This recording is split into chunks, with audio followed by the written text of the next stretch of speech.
इस बीच देश के अमीर अपनी कमाई से जितनी बचत करना चाहते हैं उतनी नहीं कर पा रहे हैं। मास्टर्स इन्वेस्टमेंट के सर्वे के मुताबिक 43% अमीर ऐसे हैं जो टैक्स के बाद बची कमाई से 20% भी नहीं बचा पाते। सर्वे में यह भी कहा गया कि निवेश को लेकर कम जानकारी, कर्ज का ज़्यादा बोझ और बचत में अनुशासन नहीं होने की वजह से अमीरों को अपने वित्तीय लक्ष्य पूरा करने में काफ़ी चुनौती आ रही है। सर, अमीरों पर यह आंकड़ा आखिर में क्या इंडिकेट कर रहा है? ये बेहद दिलचस्प सर्वे है मार्सेलस का, और भारत में एचएनआईज पर, हाई नेटवर्थ इंडिविजुअल की जो वित्तीय प्लानिंग है और जो वित्तीय स्थिति है उसकी बेहद महत्वपूर्ण जानकारी हमारे सामने लाता है। मध्यम वर्ग वाला, निम्न वर्ग वाला मुश्किल में है तो पैसे वाले लोग भी मुश्किल में है। पैसा होने के बाद भी वो आर्थिक रूप से असुरक्षित हैं। ये बेहद अनोखी और अजीबोगरीब बात है जो इस सर्वे से निकल के आई है। अगर हम डेटा पॉइंट में विस्तार से इसके आंकड़ों को समझने की कोशिश करें तो हमें आश्चर्य होगा कि भारत के हाई नेटवर्थ इंडिविजुअल आखिर फिनेंशियली कैसे बिहेव कर रहे हैं। 43% हाई नेटवर्थ इंडिविजुअल टैक्स के बाद बची कमाई का 20% भी नहीं बचा पाते। आप सोचिए, हाई नेटवर्थ इंडिविजुअल का मतलब कि जो है कि जिनकी सालाना कमाई कम से कम 50 लाख से ऊपर है, 30, 35, 40 लाख से ऊपर है, वो 20% भी नहीं बचा पाते। 30 से 45 आय वर्ग के एचएनआईज पर कर्ज का बोझ है और कमाई का बड़ा हिस्सा ईएमआई में जाता है। ये जो अपर मिडिल क्लास है जिसको आप एचएनआई कहते हैं, ये उसकी स्थिति है।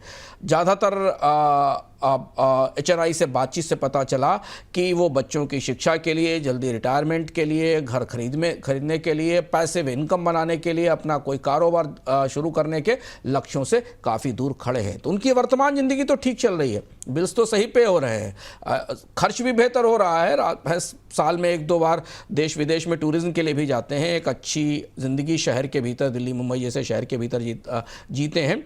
पर चौंकाने वाली बात इसमें यह कि 14% के पास इमरजेंसी फंड तक नहीं है। तो ये तस्वीर भारत के एचएनआईज की बेहद चौंकाने वाली और आश्चर्यजनक है। बिल्कुल। लेकिन सर, इनकी जो वित्तीय योजनाएं में बड़ी गलतियां क्या सामने निकल करके आई हैं?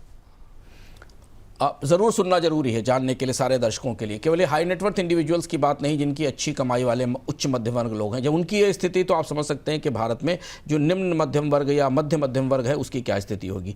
29% एचएनआईज की जो बचत है वो अनुशासनहीन है, उसमें कोई अनुशासन नहीं, और उसमें 21% को निवेश की समझ नहीं है। जितनी चर्चा हम अपने आसपास शेयर बाजार में निवेश की और म्यूचुअल फंड की सुनते हैं, उसके बावजूद, क्योंकि हम लोग उसी दुनिया में रहते हैं, तो हमें लगता है हमारे आसपास सारे लोग यही कर रहे हैं, यही बात कर रहे हैं। लेकिन इसके बाद भी जो एचएनआई, जिनके पास पैसा है, जिनके पास सरप्लस फंड है, उनमें 21% में निवेश की समझ नहीं है। तो इसलिए 29% में बचत का कोई अनुशासन नहीं है।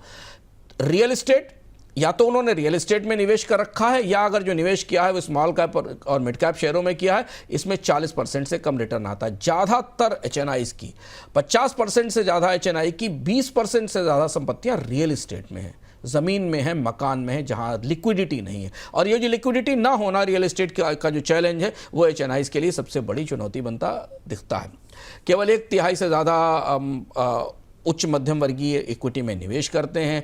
10 करोड़ से प्लस वाले लोग तो 17% ही लोग 30% से ज़्यादा इक्विटी में डालते हैं। केवल 21% लोगों का निवेश विदेश में है, 25% को तो इसकी जानकारी भी नहीं। और जैसा मैंने बताया कि 14% लोगों के पास कोई आपातकालीन फंड नहीं है। इसीलिए लिक्विडिटी का क्रंच, लिक्विडिटी की क्राइसिस है। ये स्थिति हमें भारत के उच्च मध्यम वर्ग की निवेश की योजनाओं की दिखाई देती है। उनके पास तकनीकी और वित्तीय जानकारी का गंभीर अभाव है।